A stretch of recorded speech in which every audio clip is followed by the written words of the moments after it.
मी सांगणार आहे अशी एक पद्धत जी इतकी सोपी आहे की तुम्हाला हसू येईल, पण ती तुमचं आयुष्य बदलून टाकेल. नमस्कार मित्रांनो, आज आपण BJ फ्रॉग यांच्या टायनी हॅबिट या पुस्तकातून शिकणार आहोत. मोठा बदल लहान सवयींनी कसा करायचा आणि BJ फ्रॉग बिहेवियर मॉडेल तुमच्या यशाचं रहस्य कसं बनू शकतं. अगोदर आपण BJ फ्रॉग यांचे BJ फ्रॉग म्हणतात, कोणतीही सवय 3 गोष्टींवर चालते. B=M+A+P म्हणजे मोटिवेशन, ॲबिलिटी, प्रॉम्प्ट. या 3 गोष्टी एकत्र आल्यावर कोणतंही बिहेवियर घडून येतं.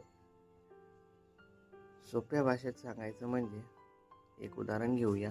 जर तुम्हाला कोणाचा कॉल आला आणि तुमचा फोन सायलेंटवर आहे, तर तुम्हाला कॉल आला समजणार नाही आणि तुम्ही कॉल नाही घेऊ शकता. म्हणजे इथे काय मिसिंग आहे, तर प्रॉम्प्ट. आणि जर फोन आला, रिंग पण वाजली, परंतु तुमचे हात खराब आहेत किंवा तुम्ही गाडी चालवत आहात, तर तुम्ही कॉल घेऊ शकत नाहीत. म्हणजे इथे काय मिसिंग आहे, ॲबिलिटी. आणि जर रिंग पण वाजली, तुम्ही कॉल पण उचलू शकतात, परंतु तो कॉल जर एखाद्या न आवडणाऱ्या व्यक्तीचा असेल, तर तुम्ही त्यावेळी दुर्लक्ष करतात. म्हणजे इथे काय मिसिंग आहे, मोटिवेशन. याचा अर्थ एखादं काम घडून येण्यासाठी प्रॉम्प्ट, ॲबिलिटी आणि मोटिवेशन गरजेचं असतं. तुम्ही नवीन सवयी सुरू करण्यासाठी तसेच वाईट सवयी मोडून काढण्यासाठी वापरू शकतात. यातील प्रत्येक घटक आपण पाहू. सर्वात अगोदर मोटिवेशन. मोटिवेशन म्हणजे एखादी गोष्ट करण्याची इच्छा असणे. मोटिवेशन 3 मार्गाने येत असतं. 1. आनंद किंवा त्रास.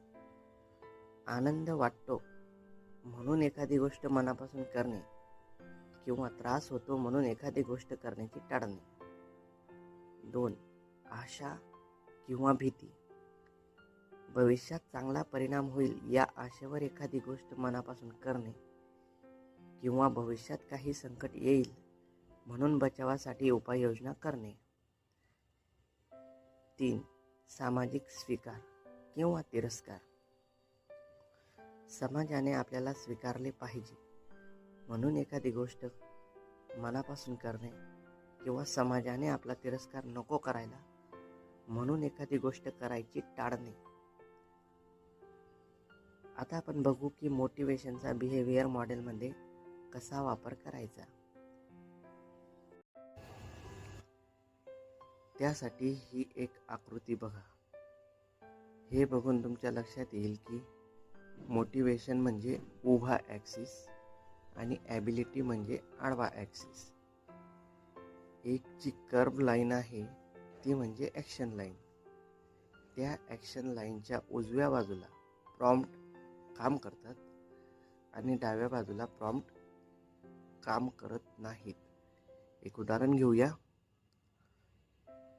जर मी तुम्हाला विचारले की तुम्ही वाचत असलेल्या पुस्तकाचे नाव काय, तर तुम्ही लगेच पुस्तकाचे नाव सांगू शकतात, कारण ते खूप सोपं काम आहे. म्हणजे ॲबिलिटी खूप कमी गरजेची आहे आणि त्यामुळे मोटिवेशन सुद्धा फारसे काही लागणार नाही. परंतु जर तुम्हाला मी विचारले की हे पूर्ण पुस्तक मोठ्या आवाजात मला वाचून दाखवा, तर मात्र ते अवघड होईल, कारण त्यासाठी ॲबिलिटी खूप लागेल आणि मोटिवेशन तेवढं राहणार नाही. मोटिवेशन तेवढं राहणार नाही का?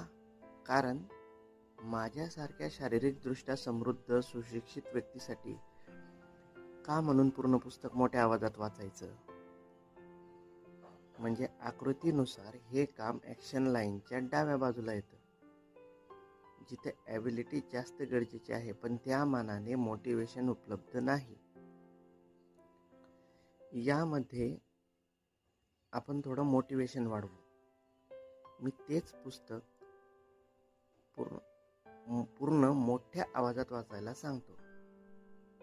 पण यावेळी मी तुम्हाला पूर्ण पुस्तक मोठ्या आवाजात वाचायचे काही पैसे देईल. समजा मी तुम्हाला पूर्ण पुस्तक वाचायचे 5,000 रुपये द्यायला तयार आहे, तर तुम्ही ते पुस्तक मोठ्या आवाजात वाचायला तयार व्हाल. याचा अर्थ असा की 5,000 रुपये मिळणार म्हणून तुमचं मोटिवेशन वाढलं आणि त्या मोटिवेशनमुळे तुम्ही अवघड वाटणारे काम सुद्धा करायला तयार झाले. अजून एक उदाहरण घेऊ. तुम्ही ती गोष्ट ऐकली असेल, एक आई आपल्या मुलाला वाचवण्यासाठी वाघासोबत लढाई करते आणि आपल्या मुलाला वाचवते. या गोष्टीमध्ये वाघाशी लढाई करणे हे खूप अवघड काम आहे. त्यासाठी भरपूर ॲबिलिटी आवश्यक आहे. पण तरी ती आई एवढी अवघड गोष्ट करून दाखवते. याचा विचार केला तर आपल्या लक्षात येईल की मुलाचा जीव वाचवणे हे त्या आईसाठी सर्वोत्तपरी असतं. म्हणजे मोटिवेशन भरपूर प्रमाणात असतं, म्हणून ती आई हे अवघड काम करू शकते. परंतु एवढं मोटिवेशन कायमस्वरूपी टिकवणं अशक्य आहे. म्हणजे दुसऱ्या दिवशी परत अशी परिस्थिती निर्माण झाली तर ती आई लढू शकते का? नाही.